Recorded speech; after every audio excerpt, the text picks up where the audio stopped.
Hello students, let's read the question. Directions. These questions consist of two statements each, printed as statement 1 and statement 2. While answering these questions, you are required to choose any one of the following four responses. Statement 1.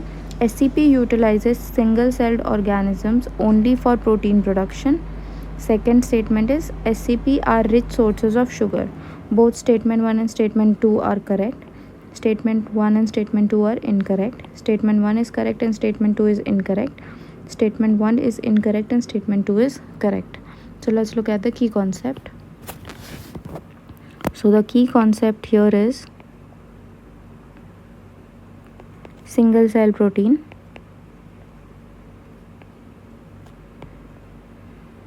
तो single cell protein क्या होते हैं? These are basically edible microorganisms. These are edible microorganisms such as कौन कौन से organisms हो सकते हैं? एक हो सकता है bacteria, there can be fungi, there can be algae, and there can be yeast. And these edible microorganisms are used for protein as protein source. Now if we talk about fungi, तो fungi जो होता है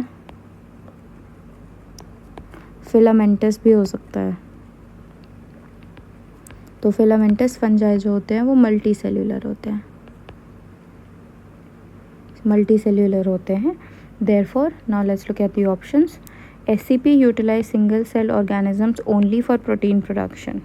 तो single cell organisms use नहीं होते, यहाँ पे multi cellular organisms भी यूज़ हो सकते हैं. तो this is an incorrect statement. SCP are rich sources of sugars. तो SCPs यूजुअली प्राइमरली यूज़ होते हैं प्रोटीन के लिए. Therefore, this is also an incorrect statement. So statement A1 and statement 2 both are incorrect and B becomes the correct option. I hope you understood it.